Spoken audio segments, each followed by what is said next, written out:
오늘도 우리 주님 우리와 함께하고 계신 줄 믿습니다. 하나님께서 주시는 이 지혜로 충만하시기를 예수 이름으로 축원합니다. 하나님의 지혜를 받아야 이 혼란한 세상, 이 악하고 패역한 세상 가운데서 하나님의 뜻을 분별하고 하나님의 말씀대로 살아갈 수 있는 거예요. 그때 결국 승리하는 삶이 될 수 있죠. 오늘도 많은 내용들이 함축되어 있는 이 격언들이 많은데요, 이 모든 말씀들을 한 말씀 한 말씀만 가지고도 1시간 이상 정말 같이 깊이 나눌 수 있는 내용들이 얼마나 많은지 몰라요. 그런데 이 짧은 시간에 이 3장을 이렇게 같이 말씀을 나눌 때 중요한 부분들을 같이 함께 나누시고, 우리 성도님들은 몇 번씩이고 좀 한번 읽어보세요. 읽고 거기에서 또 하나님께서 주시는 깊은 뜻, 의미를 또 깨닫게 되어졌을 때 더 큰 은혜가 임할 줄로 믿습니다. 자, 잠언 25장은 이 솔로몬이 쓴 것인데 히스기야의 신하들이 편집한 것이라고 그렇게 말하고 있습니다. 1절 말씀 보면은 이것도 솔로몬의 잠언이요 유다왕 히스기야의 신하들이 편집한 것이라. 그래서 솔로몬이 세상을 떠나고 최소한 200년 후에 이 솔로몬의 신하들이 기도하면서 정말 그 솔로몬의 잠언들을 잘 그 내용을 편집한 거죠.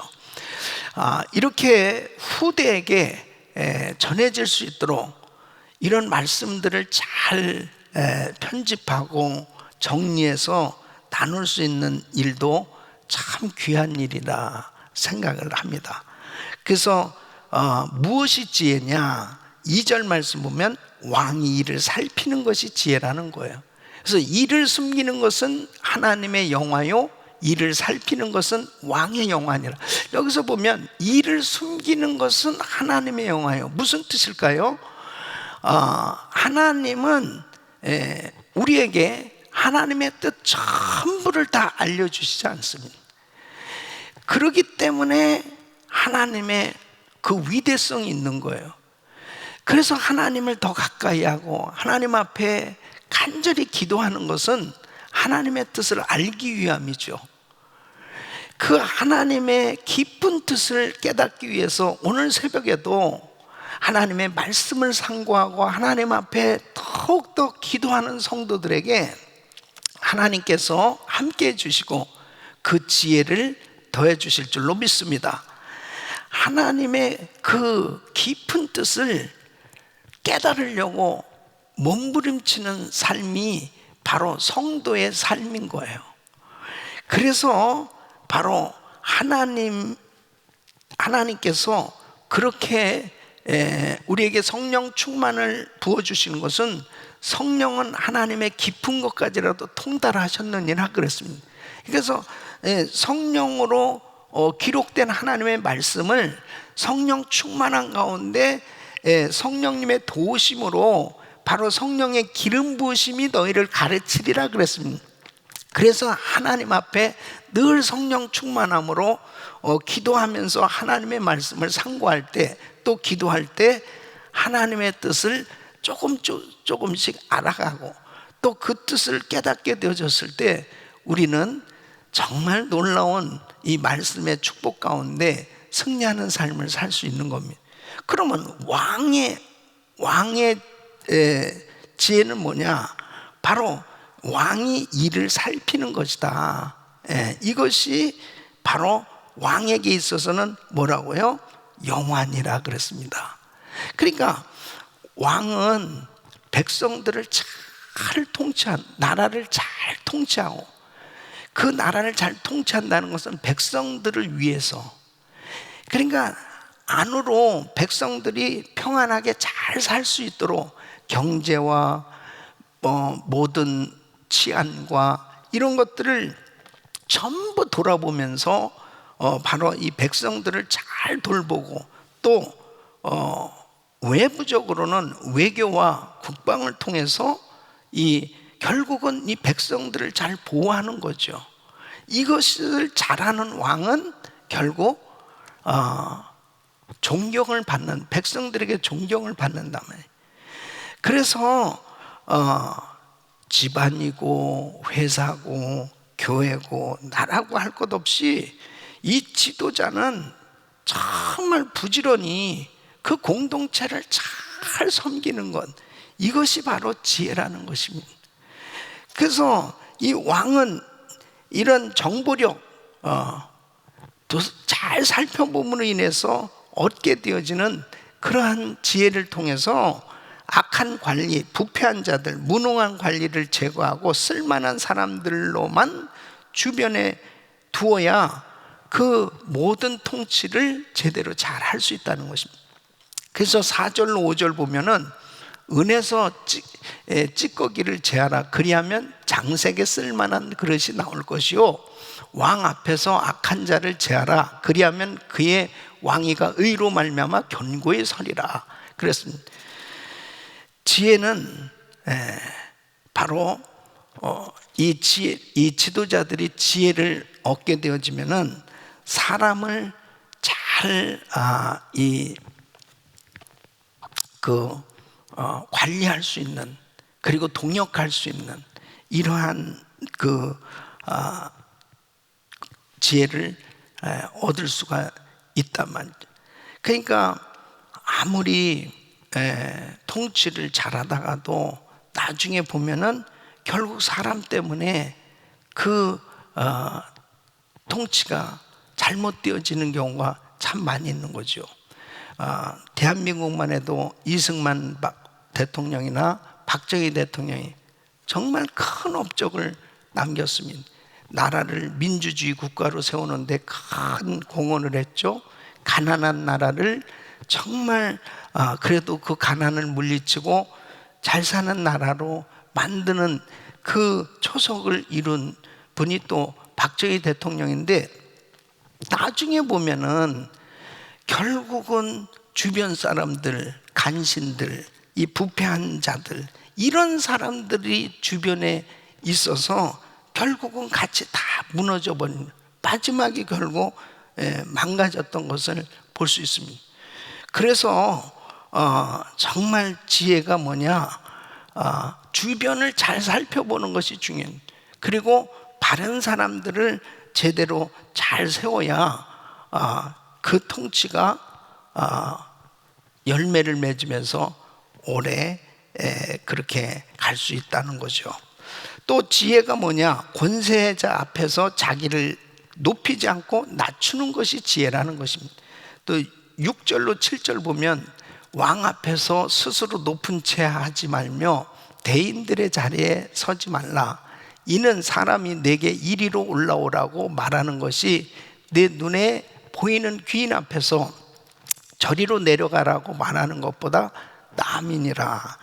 그러니까 처세술인 요셉을 보면은, 요셉은 바로 왕 앞에 인정을 받았습니다. 그래서 모든 것을 다 맡겼어요, 요셉한테.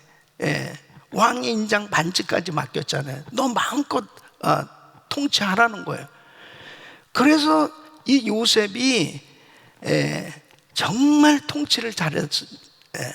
그래서 7년 풍년 후에 7년 흉년이 들었을 때 이제 모든 이 애굽의 토지들 다 사게 됐죠. 그런데 보세요, 창세기 47장 20절에 보면은, 그러므로 요셉이 애굽의 모든 토지를 다 사서 누구한테 줘요? 바로에게 바치니. 자기의 위치를 분명히 아는 거예요. 그러니까 애굽의 모든 사람들이 그 기근에 시달려 각기 토지를 팔았음이라 땅이 누구의 소유가 돼요? 바로의 소유가 되는. 그러니까 이 요셉은 자기의 위치를 너무 잘 아는 사람이에요. 그렇기 때문에 끝까지 이 요셉은 쓰임받고 나중에 버림받지 않는, 꼭 사람들은 어떤 자기 좀 위치가 되어지고 인정을 받으면 그 다음에 꼭 이 타락한단 말이에요. 그리고 교만하게 되어지고 안하무인격이 되어지고 그 다음에 자기의 유익을 위해서 그 모든 것들을 다 사용한, 그래서 거기서 망가지는 거예요.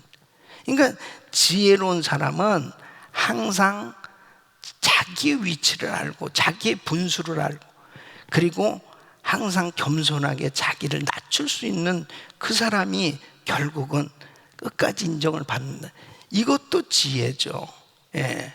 그래서 국가의 지도자나 또 어떤 공동체의 지도자나 또 어떤 지위를 가진 사람들이나 할 것 없이 참 보면 하나님의 지혜를 받아야 결국은 하나님께서 기뻐하신 뜻대로 이렇게 통치도 하고 열매 맺는, 그리고 삶이 되어질 수 있다 하는 겁니다. 또 다툼을 피하라고 하는 것도 계속해서 지금 잠언에서 반복되고 있는 내용이에요.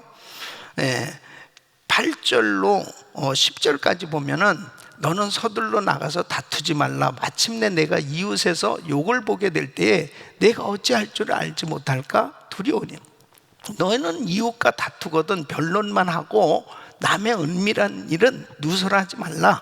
듣는 자가 너를 꾸짖을 터요 또 내게 대한 악평이 내게서 떠나지 아니할까 두려우니라. 그래서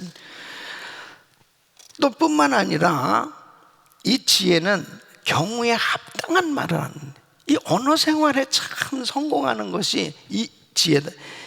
이 말에 대한 교훈도 지금 잠언에 계속해서 반복되는 내용입니다. 말이 얼마나 중요한 건가. 11절 말씀, 경우에 합당한 말은 아로새긴 은쟁반의 금사관. 그래서 그 말을 경우에 맞게 해야 되는데 어떤 사람은 진짜 잔뜩 괴로워하고 있는 사람 앞에서 기쁜 얘기, 그러니까 진짜 이렇게 위로의 말을 해줘야 되는데 만일 그 사람 앞에서 자기 자랑을 한다든지 아니면은 그 사람이 당신이 왜 그렇게 된 줄 알아 그러면서 그냥 그 사람을 오히려 책망하는 말을 한다. 그러면 불난집에 부채질하는 격이 된, 결국 원수같이 되고 다툼이 벌어지는. 20절 말씀 보면 그렇습니다. 마음이 상한 자에게 노래하는 것은 추운 날에 옷을 벗은 같고 소다 위에 식초를 부은 같은. 그래서 이 경우에 합당한 말을 할 수 있는 것, 이게 참 지혜다. 그 요즘같이 이렇게 어려운 시기일수록 참 분별해서 그 사람 상황에 맞춰서 잘 이 언어를 사용할 수 있는 것, 이게 참 지혜다. 그래서 때로는 가족이나 친구나 정말 자기와 관계된 사람에게, 특별히 지혜를 받을 만한 사람에게 책망을 해줄 때, 책망의 말을 해주면 그것이 그 사람에게는 큰 유익이 된다는 것. 그것도 경우에 합당한 말을 사용하는. 12절 말씀 보면 슬기로운 자의 책망은 청종하는 귀에 금고리와 정금 장식이니라 그랬습니다. 그래서 참 이 사람은 이런 얘기를 해주면 잘 들을 수 있을 거야. 그 사람한테 그런 부분을 잘 권면을 해준다거나 멘토링을 해주면 너무 큰 유익을 얻게 되는 거예요. 그것이 축복이죠. 또 특히 권세자의 명령으로 말씀을 전달할 자라면 책임을 다해서 정확히 메시지를 전달하는, 이 메시지를 전달을 잘했을 때, 정확하게 전달을 해서 그 문제가 만일 해결이 됐다 그러면 그 메시지를 보낸 그 지도자의 마음이 얼마나 기쁘겠는가. 이것도 역시 메시지를 잘 전달할 수 있는 것도 경우에 합당하게 말을 했을 때, 또 진실되게 정직하게 그런 부분들을 잘 전달하는 것, 이게 얼마나 중요한. 13절 말씀 보면 충성된 사자는 그를 보낸 이에게 마치 추수하는 날에 얼음 냉수 같아서 능히 그 주인의 마음을 시원하게 하느니라. 그러니까 사실 정말 특사를 보낸다든지 그랬을 때 그 역할들이 굉장히 중요하거든요. 나라의 운명을 왔다 갔다 하는 그런 일도 되잖아요. 그러니까 정말 믿을 만한 사람을 특사로 세우는 거죠. 또 강팍한 마음을 녹일 수 있는 것은 부드러운 또 친절한 다정한 이 권면의 말이다. 그래서 이 말은 사용이 얼마나 중요한가. 15절 말씀 보면 그렇습니다. 15절 오래 참으면 관원도 설득할 수 있나니 부드러운 혀는 뼈를 꺾느니라.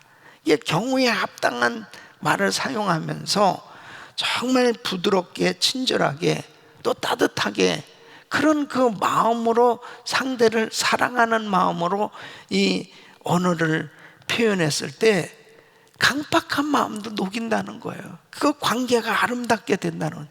그래서 참 이 관계에 성공하기 위해서는 언어 생활이 중요해요. 어떤 사람은 말만 하면 다투고 말만 하면 그 이상하다. 왜 내가 뭐 아무 잘못한 것도 없는데 왜 이렇게 자꾸 다투는 일이 생길까? 보면은 경우에 합당한 말을 사용하지 못할 때가 있습니다. 그래서 우리가 자꾸 이런 것도 훈련을 받는 것이 참 필요한 것입니다. 그래서 끊임없이 이렇게 성경을 읽잖아요. 특히 잠언을 많이 읽으면은 이 말씀이 툭툭 떠오르죠. 그래서 다투지 말라는데 이게 마음 가운데 이렇게 말씀들이 딱 오니까 그지 참아야지. 또 이렇게 말을 사용해야지. 그런 그 지혜가 임한단 말이에요. 이 과식은 어리석은 거라고 말씀하고 16절 말씀 보면 너는 꿀을 보거든 조카리만큼 먹어라. 과식함으로 토할까 두려운.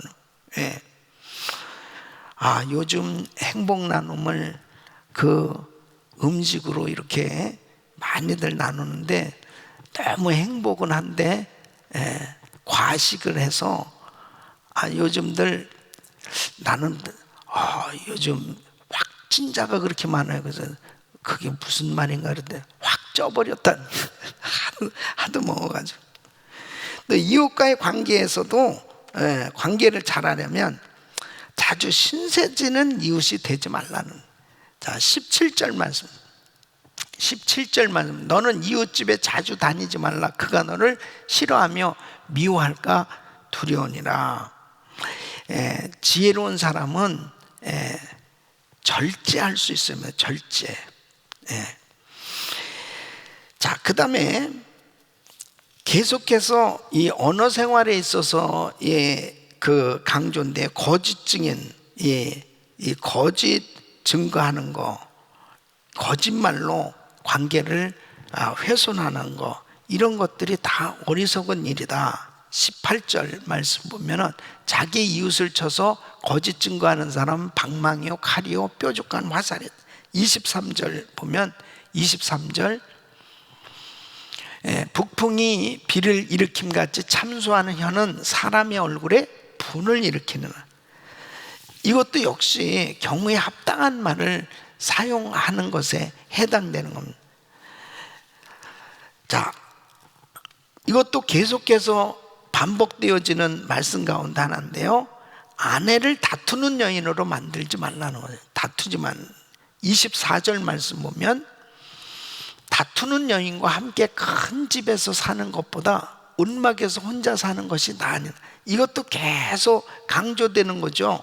결국은 부부가 다투게 되어지면 그 가정에는 행복이 임할 수가 없어요. 근데 자, 이게 다투지 말아야 되겠다 그래서 피하면 되느냐 이거예요. 헤어진다고 되느냐 그게 아니고, 자, 이거 우리 부부는 왜 뭐 때문에 다투냐를 파악해 봐야 됩니다. 지금 우리는 신앙적인 문제 때문에 다투나, 경제적인 문제 때문에 다투나, 자녀 교육 때문에 다투나, 또 우리 집안 때문에 다투나, 부부 관계 문제 때문에 다투나, 뭐 때문에 지금 이렇게 불편한 일이 생겨졌는지 그걸 파악하면은, 다툰다고 하는 것은 이건 뭔가 만족하지 못한 부분이잖아요. 서로 해소돼야 될 부분들이 있단 말이에요. 그러면 기도를 하란 말이에요. 기도를 해서 내 주장만 할 것이 아니고 계속 기도를 하는 가운데, 이런 부분이 내가 지혜롭지 못하구나, 이런 부분 내가 너무 실수를 하고 있구나, 그런 것을 깨달아서 상대를 돕는 배필로 어떻게 하면 내가 도와줄까 하는 것으로 함께 하면 그 문제가 해결되고 행복할 수 있어요. 그런데 무조건 상대의 실수만 가지고 계속해서 불편하게 생각하고 그 문제는 저 사람 뭐 고칠 수도 없어, 이런 마음으로 가면 결국 관계는 회복될 수 없습니다. 어쨌든 우리 성도님들의 가정은 행복하셔야 돼요. 아멘. 우리가 끊임없이 지금 외치고 있잖아요. 우리 가정은 행복합니다. 더 행복합니다. 갈수록 더 행복합니다. 우리 가정 천국입니다.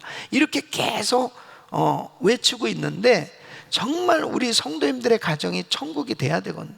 그래야 바로 이 세상에 빛과 소금의 역할을 감당할 수 있어요. 우리 크리스천들의 가정에, 우리 가정의 모습을 봐라. 우리 가정이 너무너무 행복하다. 그것은 하나님이 원하시는 뜻이에요. 예. 그래서 하나님께서 주시는 지혜는 아내와 남편과 자녀와 온 가족들이 정말 주 안에서 행복을 누리고 사는 것, 이것이 하나님의 뜻이라니까요. 예? 아멘. 다툼이 생겨지고 행복하지 못하는 뭔가를, 이유를 찾아서 기도해서 이번에도 이 문제 해결하면요, 큰 응답 받는 거예요. 얼마나 가정이 중요한 겁니다. 예. 또 어리석은 것이 뭐냐? 바로 의인이 악인과 타협하는 것이요, 사람이 자기 영예를 스스로 구하는 것이요, 사람이 될 대로 되라는 식으로 막 가는 행동을 하는 것, 이런 것이 다 어리석은 것이라고 말하고 있습니다. 자, 28절 한번 보겠습니다. 28절. 자기의 마음을 제어하지 아니하는 자는 성읍이 무너지고 성벽이 없는 것과 같으니라. 그래서 지혜는 자기 마음을 컨트롤할 수 있는 거예요. 그게 성숙한 크리스찬입니다.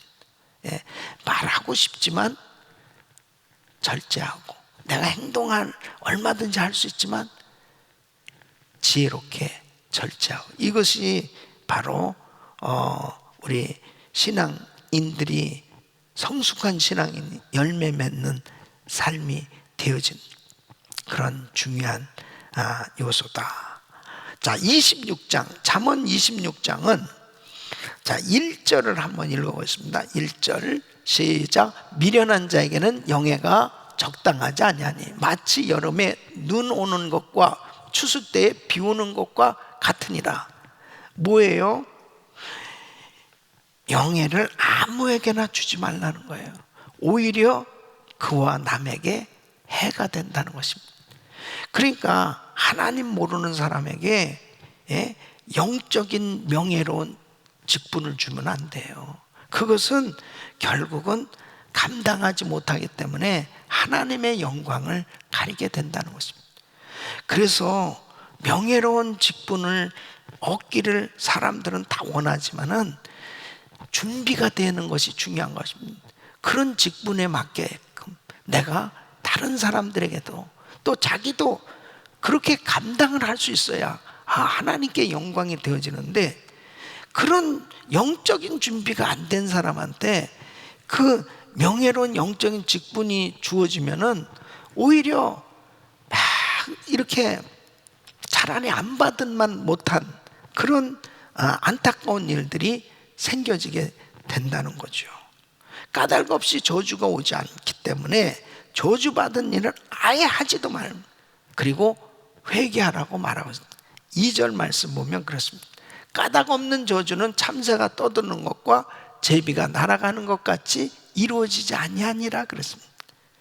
어리석은 자는 때로 따끔한 징계나 물리적인 제어 장치로 통제할 필요가 있다는 거예요. 왜냐?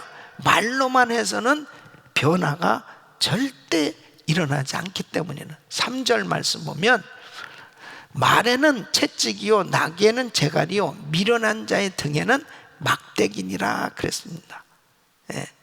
지혜는 어리석은 자를 어떻게 달 줄 아는 바로 이 침묵과 지혜의 말을 적절할 때 쓰는 것이다. 자, 4절로 5절 보면 4절로 5절 미련한 자의 어리석은 것을 따라 대답하지 말라. 두렵건대 너도 그와 같을까? 미련한 자에게는 그의 어리석음을 따라 대답하라. 두렵건대 그가 스스로 지혜롭게 여길까는. 그래서 다툼이 생겨지고 문제가 생겼는 말귀를 못 알아듣고 이해하지 못한 사람한테 자꾸 가르쳐 주려고 그러고 그것을 의논하려고 할 때 결국은 문제가 생겼는. 그래서 적절하게 침묵을 해야 될 때와 지혜 말을 해야 될 때를 잘 구분해야 된다 하는 것입니다. 또 지혜는 한 번의 실수로부터 배워서 반복하지 않는 것이 지혜다. 실수를 했어. 그랬으면 내가 이제 다시는 이런 짓 하지 말아야 되겠다. 그게 지혜거든요. 11절 말씀 보면 11절 개가 그 토한 것을 도로 먹는 것 같이 미련한 자는 그 미련한 것을 거듭 행하느니라.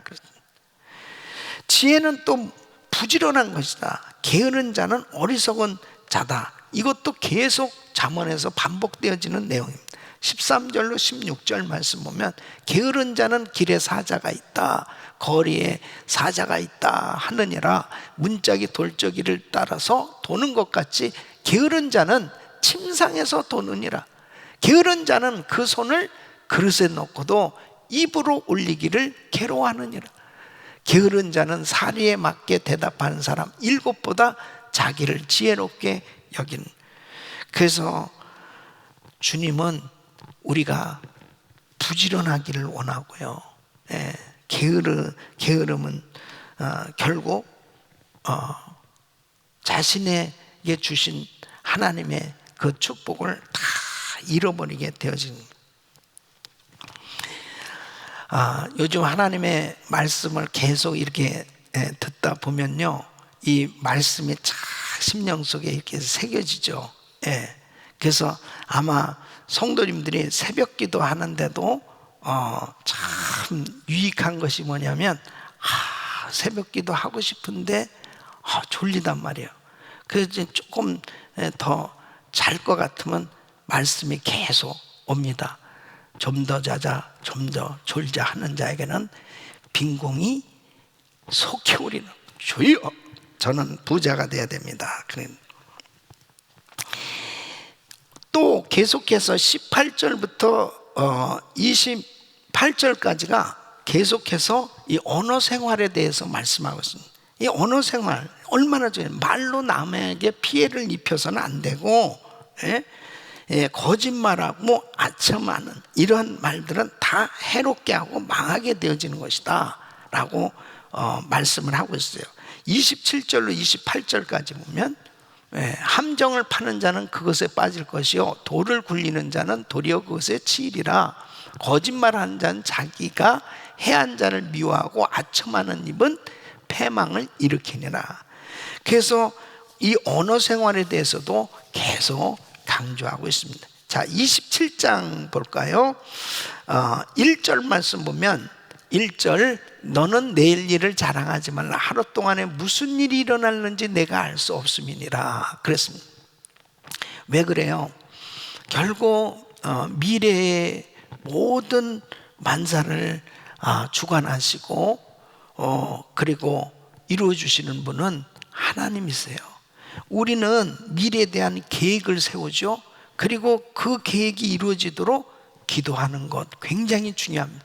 그러나 그 모든 것을 이루시는 분은 하나님이신데, 내가 내일 일을 자랑한다는 것은 월권행위예요. 하나님에 대한 월권행위예요. 그래서 우리는 겸손하게 주님을 의지하면서 주님께서 하실 그 일을 찬양하면 되는 거예요. 예. 그리고 절대로 스스로 자기를 자랑하지 말라는 거예요. 예.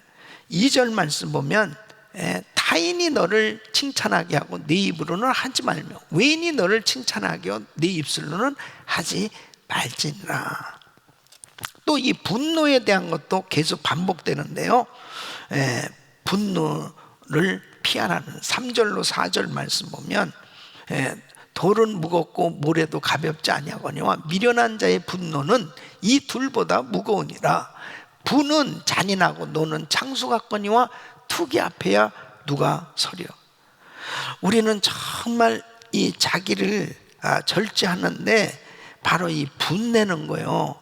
이것이 습관화된 사람들도 있어요. 좀만 무슨 일로 그냥 화를 쉽게 내는 거예요. 이거는 자기 인생을 망치는 겁니다. 관계도 다 망치는 거예요. 그것을 위해서 기도해야 됩니다.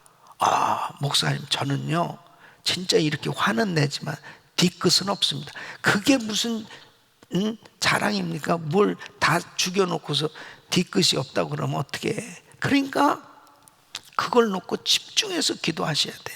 마음을 다스릴 수 있도록. 그래야 어떤 공동체에서도 지도자도 될 수 있고 사람들을 얻을 수도 있고 좋은 관계도 있고 결국 열매가 맺어질 수 있단 말이에요. 그러니까 어떤 상황에서도 절대 이 분을 내는 거, 또 분을 품고 있는 거, 이것은 정말 무익한 것입니다. 자, 5절로 6절 한번 보겠습니다. 5절로 6절. 면책은 숨은 사랑보다 나으니라. 친구의 아픈 책망은 충직으로 말미암는 것이나 원수의 잦은 입맞춤은 거짓에서 난 것이니라. 그랬습니다. 또 9절 말씀, 9절. 기름과 향이 사람의 마음을 즐겁게 하는 친구의 충성된 권고가 이와 같이 아름다우니라. 자, 17절. 철이 철을 날카롭게 하는 것 같이 사람이 그의 친구의 얼굴을 빛나게 하는. 그래서 참 이것도 경우에 합당한 좋은 그 언어 생활인데요. 참 이렇게 마음은 아파도 꼭 그 사람을 정말 사랑하기 때문에 충고해 줄 수 있고 권면해 줄 수 있는 거, 이것은 너무나 아름다운 일. 그렇게 나를 충고해 주고 권면해 줄 수 있는 사람이 있다면 그 사람은 정말 축복이에요. 그래야 더 지혜로워진다는 거예요. 그러니까 제일 큰 축복은 설교 시간 말씀을 통해서 자꾸 권면을 듣고 거기서 지혜를 얻을 수 있는 사람은 더 큰 축복이죠. 성경을 읽으면서도 마찬가지. 또 나에게 멘토링을 해줄 수 있는 그런 관계가 되어지면 뭐 얼마나 좋아요. 그것을 기뻐해야 됩니다. 그리고 또 반복되는 것은 지혜 있는 자는 빚보증을 서지 않는다. 빚보증. 자, 13절 말씀. 타인을 위하여 보증선자의 옷을 취하라. 외인들을 위하여 보증선자는 그의 몸을 볼못 잡을지니라. 그러니까 정말 보증 쓰는 거, 이것은 꼭 조심하셔야 됩니다. 또 부부싸움에 있어서 또 여기 계속 나오면 이 부부싸움을 피하라는 15절로 16절. 다투는 여자는 비 오는 날에 이어 떨어지는 물방울이라. 그를 제어하기가 바람을 제하는 것 같고 오른손으로 기름을 움키는 것 같아. 절대로 부부는 싸워서 이길 수가 없어요. 집안에 안식이 없는 겁니다. 가장 미련한 남자는 내 아내를 이겼다. 가장 미련한 여자, 내 남편을 이겼다. 무슨 챔피언입니까? 복싱에 무슨 경기예요? 그러니까 부부싸움은 다 소용이 없는. 또 미련한 자는 변하지 않는다는 거예요. 변하려고 하지도 않는다는 겁니다. 22절 말씀, 미련한 자를 곡물과 함께 절구에 넣고 공의로 찌을지라도 그의 미련은 벗겨지지 아니하느니라. 그러니까 지혜는 뭐냐면 새롭게 변화되는 거예요. 자꾸 변화받으려고 노력해야 됩니다. 그게 지혜예요. 하나님, 나를 좀 새로워지게 해주세요. 내 마음이 자꾸 새로워지고 나도 자꾸 성장하고 변화되는. 미련한 사람은 계속 과거 얘기만 하고 있고 과거에만 묶여 살고 있는 거예요. 그리고 절대 변하려고 하지도 않아요. 그는 어리석음. 또 지혜가 뭐냐? 목자가 자기 양, 소의 상태를 부지런히 돌보며 자기 임무에 충실한 것이 지혜. 23절 말씀, 내 양떼의 형편을 부지런히 살피며 내 소떼의 마음을 두라. 그래서 목자가 어디를 가면 꼴이 있고 어디에서 좋은 꼴을 얻을까를 계획하고 그렇게 잘 양이나 소를 먹이는 그 목자가 지혜롭다는 거죠. 25절 말씀 보면 풀을 벤 후에는 새로움이 돋나니 산에서 꼴을 거둘 것이니. 그래서 이렇게 잘 키운 양과 소는 어떻게 돼요? 재산이 되고 음식이 되는. 그 26절로 27절, 어린 양의 털은 내 옷이 되며 염소는 밭을 사는 값이 되며 염소의 젖은 넉넉하여 너와 내 집의 음식이 되며 내 여종의 먹을 것이 되느니라. 그러니까 정말 지혜로운 사람은 꼭 뭐를 얻으려고 해서 그렇게 수고하려고 한다기보다 정말 사랑으로 최선을 다해서 목양을 하잖아요. 그러면은 결국 그 양떼가 잘 되어지니까 그 목장이 풍성해지니까 목자도 더불어서 축복된 그런 삶이 된다는 것입니다. 그래서 우리는 부지런히 정말 자기 맡은 일에 최선을 다하는 것, 이것이 바로 지혜다 하는 것입니다. 자, 저는 오늘 여러분과 같이 나눌 말씀은 잠언 27장 21절, 우리 같이 읽습니다. 시작. 도가니로 은을, 풀무로 금을, 칭찬으로 사람을 단련하느니라. 다시 한번 시작. 도가니로 은을, 풀무로 금을, 칭찬으로 사람을 단련하느니라. 그러니까 은이나 금은 다 귀하잖아요. 그러니까 은이나 금을 정말 만들려면 그 도가니, 그 풀무불 속에 들어갔다 나와야 됩니다. 그래야 불순물이 다 빠지고, 그리고 아주 정금, 아주 은이 그렇게 만들어져 나온단 말이에요. 그것처럼 바로 된 사람을 만들기 위해서 정말 이렇게 아주 귀한, 존귀한 그런 사람이 만들어지기 위해서는 이 칭찬이 중요하다는 거예요. 칭찬이. 그러니까 이 칭찬은 그 사람을 칭찬을 딱 해보면 그 사람이 훈련됐는지 안 됐는지를 알 수가 있는. 그래서 이 칭찬으로 사람을 단련하느니라. 이 단련을 이 테스트한다. 그러니까 그 사람을 알 수 있는 시험 도구가 된다는 거예요. 칭찬이. 그러니까 칭찬을 받았을 때 교만해지는 사람이 있고, 칭찬을 받았을 때 하나님께 영광을 돌리는 사람. 그러니까 벌써 칭찬을 받았을 때 교만해지면 아직은 모르는 거죠. 그죠? 그 어떤 사람은 그래요. 아이고, 그 앞에서 칭찬하지 마요. 교만해지니까. 그래서 또 칭찬을 안 해. 그거는 당신이 걱정할 일이 아니야. 그 사람을 계속해서 연단시키는 일이라니까요. 예. 그러니까 우리는 다른 사람을 계속 칭찬해야 돼요. 그리고 칭찬을 받는 사람은 그 칭찬을 받음으로 자기를 자꾸 시험하는 거예요. 칭찬을 받았을 때 자기가 어떤 자세가 되는, 이게 정말 하나님께 영광을 돌리고 있나? 아니면 그렇지, 그래도 내가 좀 했기 때문에 이렇게 된 거지 하고 있나? 이 마음은 자기만이 알잖아요. 예?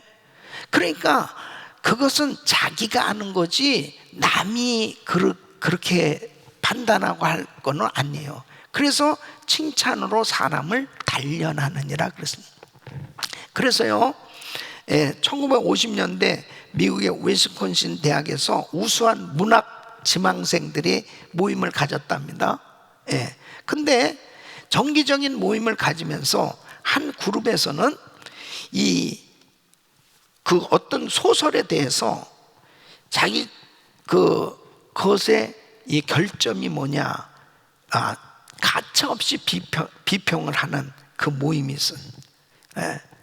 뭐가 잘못됐느냐 가차없이 비평만 하는 모임이 있고, 또 한쪽은 여학생들이 모였는데, 중심으로 모였는데 혹평은 일철피하고 거기에 잘한 부분만 계속 이렇게 칭찬을 했다는 거예요.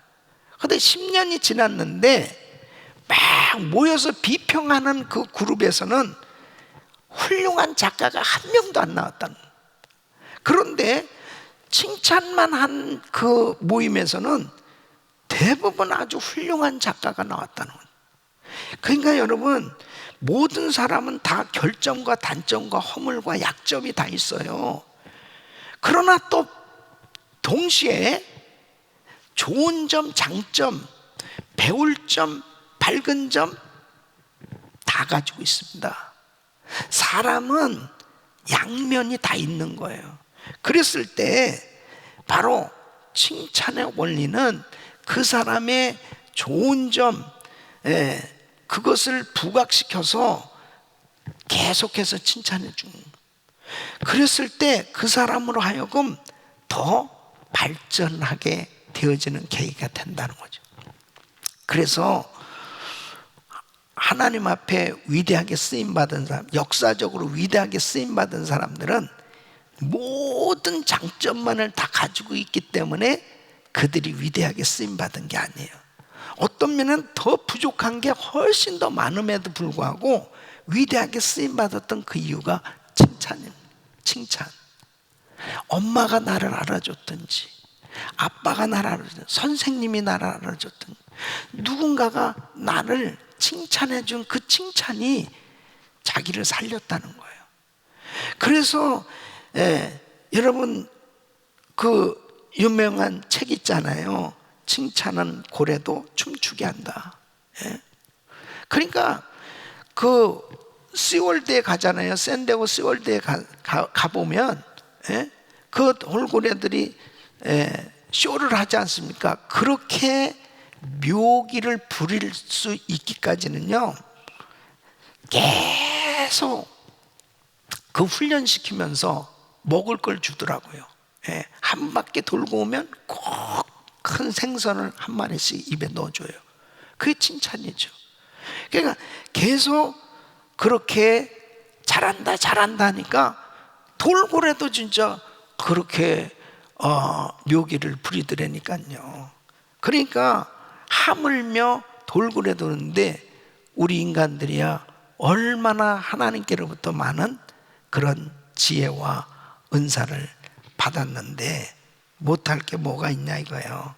그래서 교인들끼리도 자꾸 칭찬해야 돼요. 계속 칭찬해 주셔야 돼요. 아멘. 그래야 훌륭한 교인은 훌륭한 크리스찬이 됐습니다.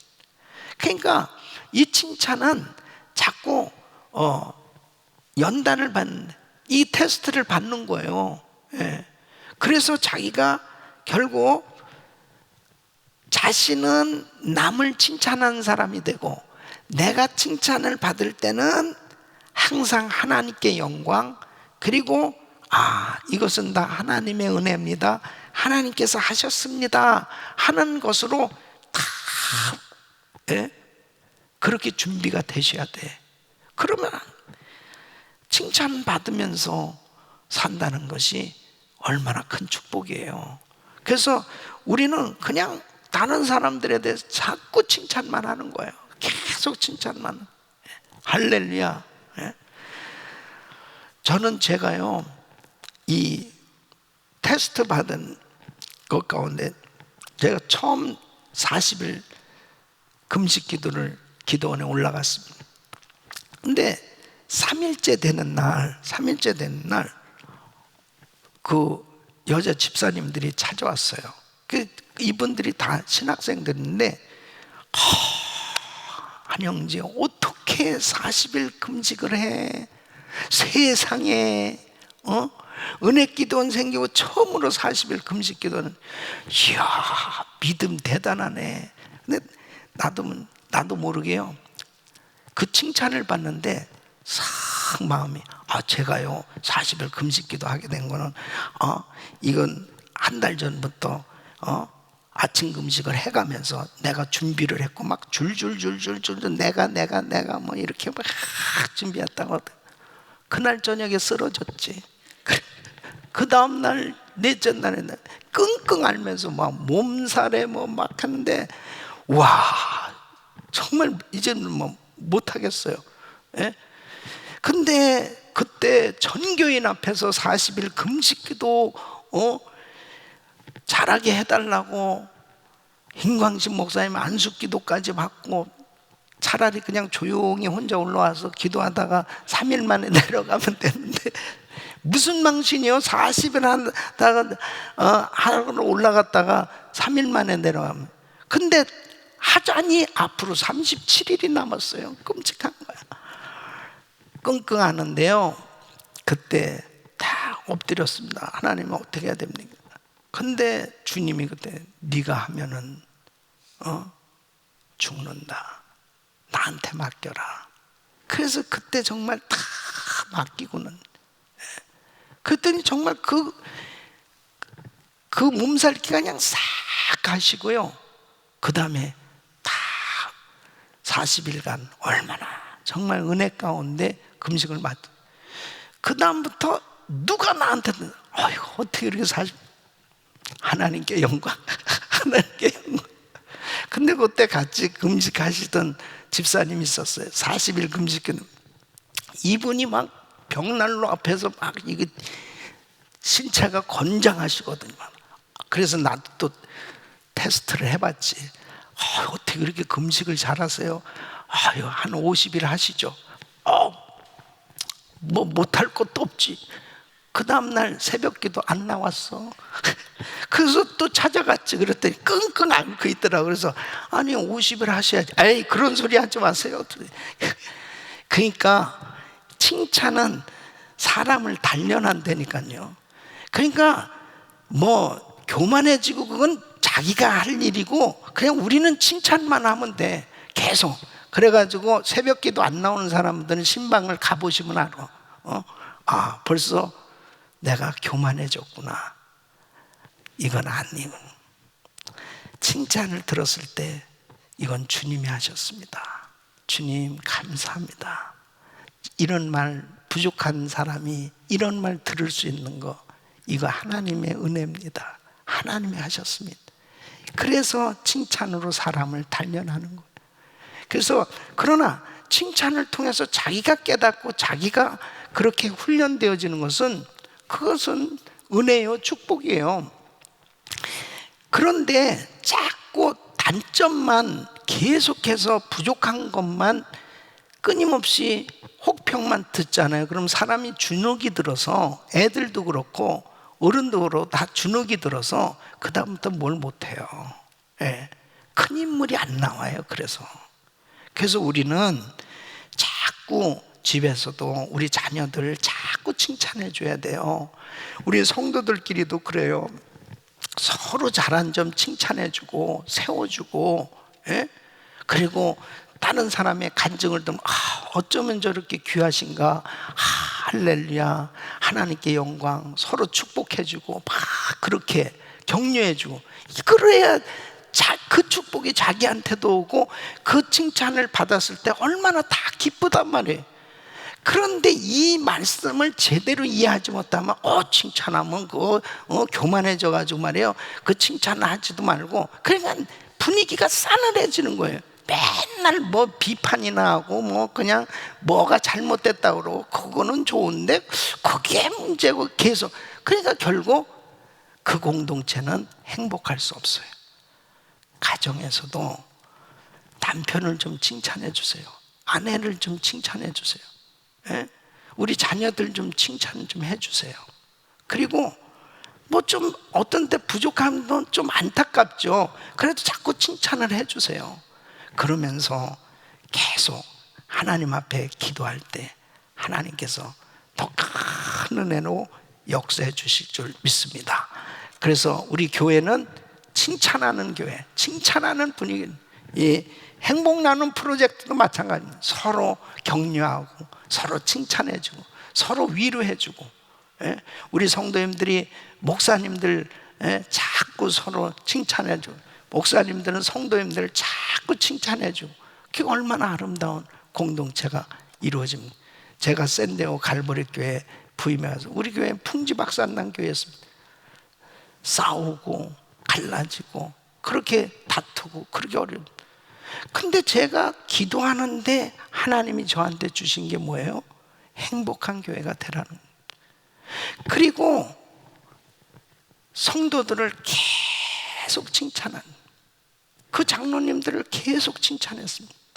목사내 쫓은 장로라고 막 얼마나 공격을 받고 힘든 그런. 근데 나는 장로님들을 계속 축복했어요. 그리고 칭찬했어요. 참 훌륭한 장로님들이 너무 귀한 장로님들이 되셨습니다. 귀한 교회, 행복한 교회가 됐어요. 너무 아름다운 교회가 됐어요. 여러분, 칭찬으로 사람을 단련하느니라. 하나님이 우리를 통해서 영광 받으시기 원하세요. 하나님 앞에 우리가 서로 격려하고 축복하고 칭찬하면서 아름답게 세워가기를 예수 이름으로 축원합니다. 기도하겠습니다.